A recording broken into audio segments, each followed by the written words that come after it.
So Assassin's Creed 3 is a brand new setting, a brand new hero, and a brand new time period for the game.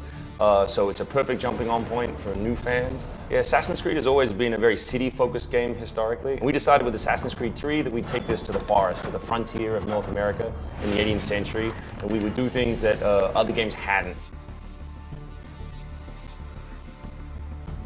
Assassin's Creed 3 is obviously an open world game, and we're dealing with huge expanses. It's by far the biggest of the Assassin's Creed games we've built to date. So having a map, a larger map at your disposal at all times is a big win. It's something that allows you to plan your navigation, see when enemies are nearby. So the bigger the map, basically the better in our universe. With Assassin's Creed 3, we worked very hard to make Connor as fluid and agile as possible. During combat on the Wii U, you always have access to all your other tools or weapons or the controller itself. So at any point, you can very easily switch between, say, your tomahawk and knife and the hidden blade and swords without having to go into a menu. Also, we have a new move called the running assassinate. You can imagine charging into combat, taking out your first enemy, immediately killing a second with your tomahawk and knife, using a pistol to shoot a third, and then switching using the controller to a smoke bomb to effect your escape. The awesome thing about Assassin's Creed 3 is we're actually given a lot of time to work on the game. So we built a new engine in the form of Anvil Next. It takes care of all kinds of natural terrain, new moves, new weapons, and new forms of social stealth. So yeah, Assassin's Creed 3 on the Wii U looks gorgeous. In HD, we're very excited to get it out there on a brand new platform at the Wii U's launch.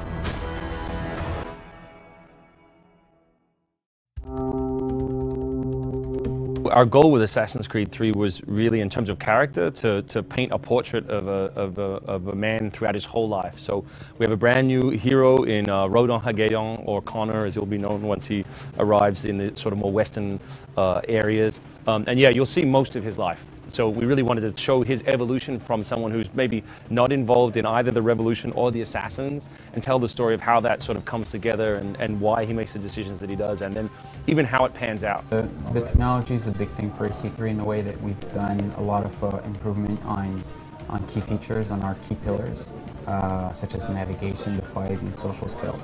So we've learned a lot from what the guys have done in ACR and ACV, but it's true that we, from a technology point of view, we branched off before they started to work on those games. So kind of taking the best practice from what they've done, trying to integrate them in our build.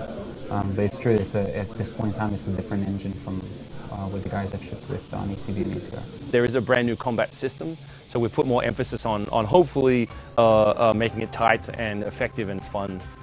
We'd like the players to feel like they're working toward one target or an assassination, and for that they have to be fairly stealth to do that action. So it's not so much a stealth action; it's a very assassination action, kind of thing. So it's subtle, but it's very different. The hunting system is definitely dynamic, and we're trying to we call them magical moments, trying to create them as systemically as possible, so that there is a chance that wolves will turn up when you have a successful hunt. All the animals behave differently if you try to attack them barehanded, so to speak. So yeah, hopefully systemically they appear systemically, and there's enough variety in the gameplay to keep them interesting. The progression of Connor inside the AC3 game takes place across 30 years, so it's a big game. It's 3 decades.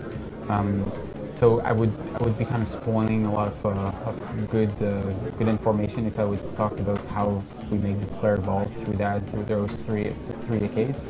But yes, it is a big challenge, but it's something that we wanted to do from the start. Desmond is a key piece in this. In a lot of ways, in my mind, Assassin's 3 is the end of sort of the first arc, trilogy, whatever you want to call it, of the AC universe. And so we feel obliged to all those fans who've stuck with us since the start to sort of tie some things up. So Desmond's in there, he's more active than ever before, but I'm still banned from giving details.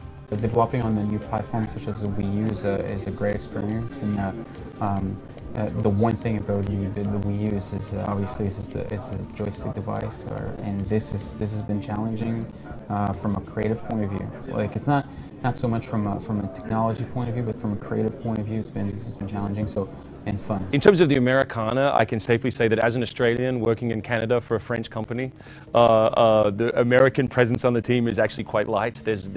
We have a lot of Scots and Spanish and Canadians, obviously, and people from all over the globe. And the story we're telling, as always, is this narrative of assassins versus Templars.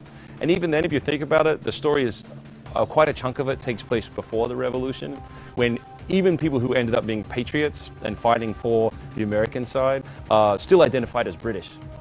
So most of the game takes place where there are no Americans. There are British and Germans and French in the colonies, what is essentially a British colony. So in a weird way, all the targets are British, and in another weird way, none of them are. So it's a very complex question actually to answer, but you do fight people on both sides of the conflict, absolutely.